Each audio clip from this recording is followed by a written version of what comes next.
Bonjour à tous, bienvenue à cette conférence d'introduction à la gnose.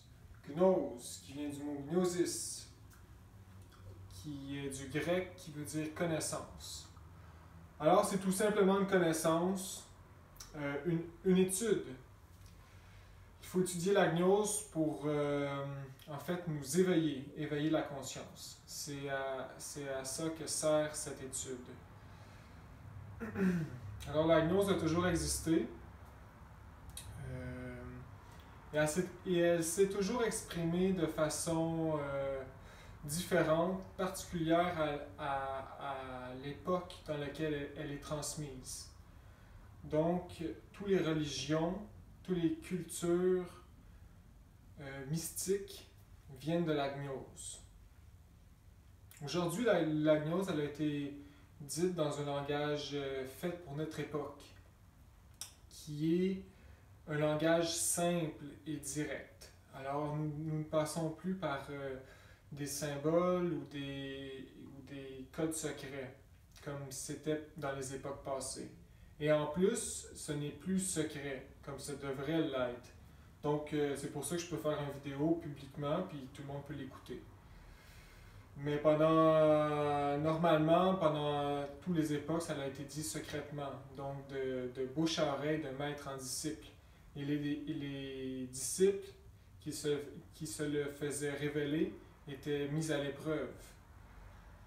Et celui qui osait révéler le grand arcane, le grand secret, était décapité.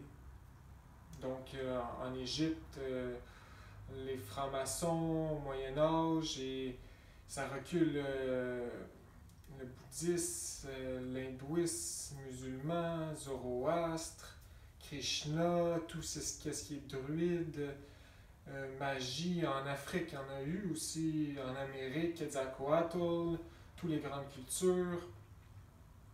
Donc, toutes ces cultures ont apporté des symboles et dans leur art qui nous ont laissé, qu'on peut retrouver aujourd'hui. Donc, dans l'archéologie, nous trouvons plusieurs symboles. Et la gnose d'aujourd'hui se base sur l'archéologie, donc les symboles des mystères et des cultures passées. Donc voilà, nous sommes rendus dans une époque qu'on pourrait dire la fin, et tout est révélé, et nous nous basons bien sûr sur toutes les cultures et religions. Alors nous dévoilons tous les secrets, tous les plus grands mystères et tous les symboles. Donc, la gnose. La gnose est toujours révélée par un maître, qu'on peut dire un avatar, donc qui vient au monde, comme tout le monde, inconscient, et qui réussit à éveiller sa conscience par lui-même et obtient comme mission de dévoiler les grands secrets à l'humanité pour que quelques-uns qui comprennent l'importance de s'éveiller puissent le faire. Donc, donne les outils pour éveiller les consciences. Et donc, quelques-uns s'éveillent et la gnose, avec le temps, perd les clés et il reste les résidus qu'on connaît comme le bouddhisme, le christianisme, etc., qui sont en fait l'exotérisme de cette gnose. Donc, nous ne pouvons pas nous éveiller en allant à l'église et en étudiant la Bible seulement. Il nous faut comprendre les symboles et les mettre en pratique. Donc la gnose est, comme je dis, révélée tout le temps par un maître. Il y a 2000 ans, c'était le maître Jésus, pour l'époque, l'ère du poisson. Donc le maître Jésus a révélé la gnose à sa façon et à la façon pour que cette époque-là, les gens comprennent. Bouddha Shakyamuni l'a fait à son époque, et tous les grands maîtres qu'on connaît aujourd'hui qui ont laissé les religions. Alors on peut dire, comme conclusion, qu'il existe juste une religion et une connaissance, une vérité. Donc toutes les religions viennent du même tronc, de la même source. Donc, pour faire un petit graphique pour vous aider à comprendre la gnose dans le temps, alors ici, je vais faire un schéma X, Y. Donc, X, Y. X serait le temps. Y serait le nombre de gens qui s'auto-réalisent. Donc, on dit les fruits solaires, les hommes et les femmes qui ont réussi à s'éveiller à 100%. Donc, ils sont partis de qu'est-ce qu'on est aujourd'hui et se sont élevés. Donc, on va dire les fruits. Fruits solaires.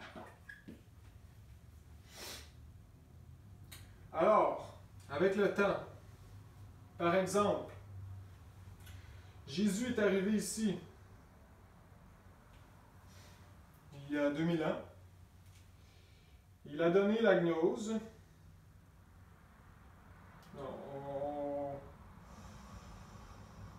On va prendre une autre religion, donc le bouddhisme par exemple, ou Krishna. Krishna, le grand maître Rama, Krishna Rama, qui est arrivé, qui a eu comme mission de donner la gnose. Donc, le nombre de fruits solaires a augmenté. Et avec le temps, quand il a fini sa mission, il est parti et il laisse les choses faire. Donc, avec le temps, cette connaissance se perd, se dilue.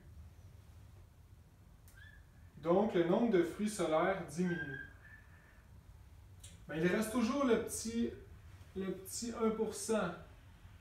1%, c'est qu'est-ce qu'on connaît aujourd'hui.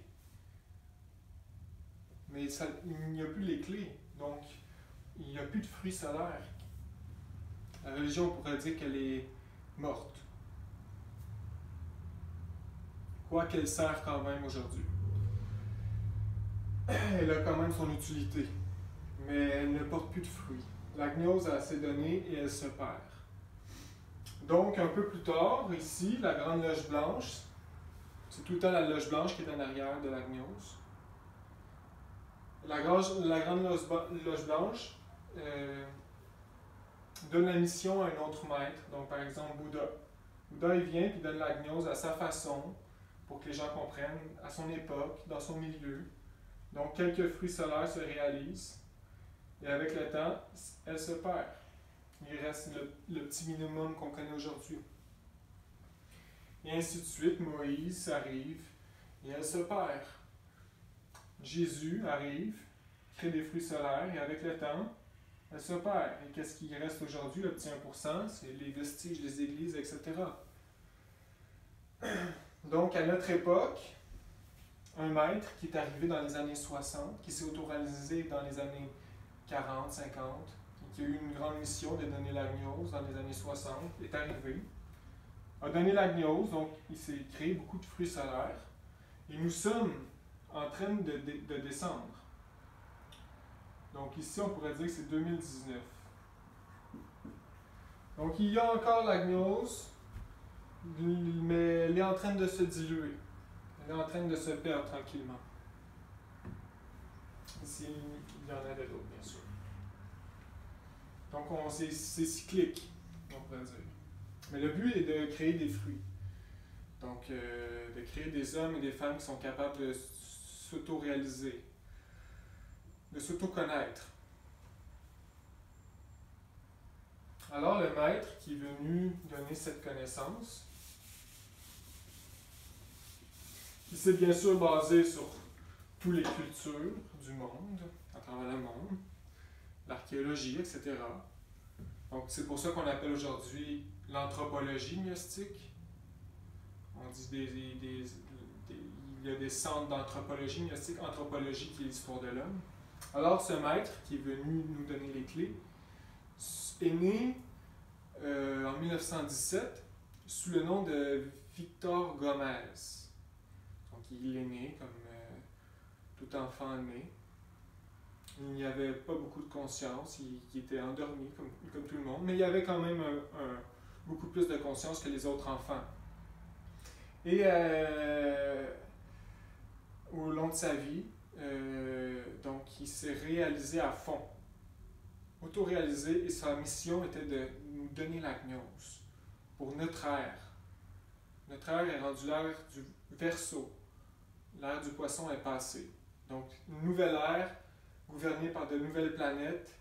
Donc, les mentalités des gens changent, les façons de faire changent, etc. Gouvernée par voilà, d'autres planètes. Donc, la gnose a été donnée différemment, bien sûr. Et le maître s'est réalisé. Il nous a apporté la gnose pour l'ère du Verseau. Donc, il a fait un grand œuvre. Il a donné la gnose dans les livres, les grands secrets, toujours basés sur l'anthropologie. Et voilà, il s'est auto-réalisé. Donc, le Victor Gomez, on pourrait dire que ce n'était pas son vrai nom. Son vrai nom, c'était le nom de son être, donc de son Dieu interne, de son intime, de son Père-Mère profond. Comme nous avons notre Père-Mère profond, notre être, que nous prions. Et donc, nous avons un nom en particulier et on ne le connaît pas, bien sûr. Mais lui, il s'est réalisé, donc il a retrouvé son nom, il a fusionné à son être. Il est devenu l'être. Et son nom est Samael. Om. Weor.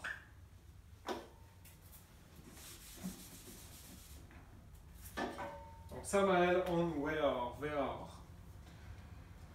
Et il est désincarné en 1976. Désincarné.